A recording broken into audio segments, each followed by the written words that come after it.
तो हमारा ये थर्ड प्रोग्राम है, program to calculate area of a circle in Python, कि आपको सर्कल का एरिया कैलकुलेट करना है पाइथन प्रोग्रामिंग लैंग्वेज में। तो इसके लिए एरिया का पहले हमें फॉर्मूला पता होना चाहिए। तो एरिया ऑफ सर्कल का जो फॉर्मूला है वो है A is equal to pi r square. Pi r square, pi universal constant है। इसको प्रोग्रामिंग के हिसाब से लिखेंगे A is equal to 3.14 into r. ठीक है, हमारा फॉर्मूला हो गया A is equal to 3.14 into are.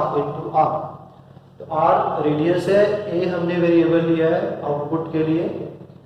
ए में हमारा जो एरिया ऑफ सर्कल है वो स्टोर होगा। तो इसमें रीड क्या कर रहा है, हमने आर को रीड कर रहे हैं और ए को कैलकुलेट कर रहे हैं। ठीक है, तो सबसे पहले हम लोग प्रोग्राम शुरू करते हैं। सबसे पहले हम आर को रीड करेंगे। R is equal to int input. इससे क्या होगा, जो रेडियस है वो रीड होगा आर वेरिएबल में।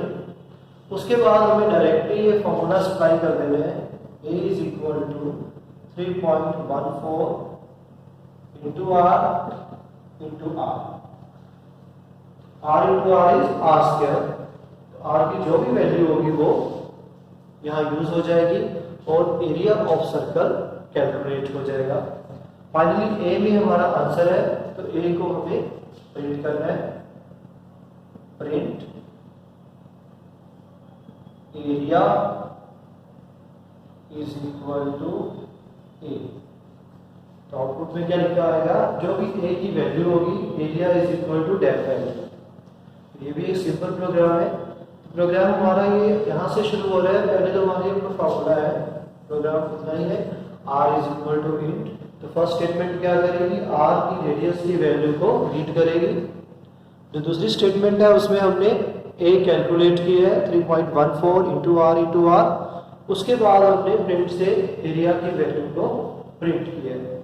तो इस तरह से आप एरिया से रिलेटेड या इस तरह की छोटी प्रॉब्लम्स को सोल्व करने के लिए पाइथन के प्रोग्राम्स लिख सकते हो। इस प्रोग्राम में हमने एक इनपुट स्टेटमेंट यूज की है जो रेडियस को रीड कर रही है इनपुट, और एक कैलकुलेशन के लिए स्टेटमेंट यूज की है, फॉर्मूला स्टेटमेंट यूज की है A is equal to 3.14 into r.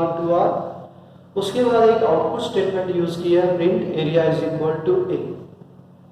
तो इनपुट स्टेटमेंट क्या करती है, कीबोर्ड से आप वैल्यू सप्लाई करना चाहते हो तो इनपुट स्टेटमेंट के थ्रू रीड होता है। उसके बाद कैलकुलेशन पार्ट है। फाइनली आप क्या कर रहे हो, एरिया को प्रिंट कर रहे हो यूजिंग प्रिंट स्टेटमेंट। तो आपको क्लियर हो गया। इस तरह से आप एरिया ऑफ ट्रायंगल या और भी फिगर्स के एरियाज, क्योंकि इन प्रोग्राम में अभी हमारा इफ स्टेटमेंट या कोई रेपिटेशन, कोई इटरेशन वगैरह हम अभी कुछ नहीं यूज कर रहे हैं। बेसिकली लैंग्वेज के कंस्ट्रक्ट्स को समझने के लिए ये प्रोग्राम बताए जा रहे हैं। तो इसको आप प्रैक्टिस करें, इसको सेव करें और उसके बाद कंपाइल करके रन करके आउटपुट को चेक कर सकते हैं।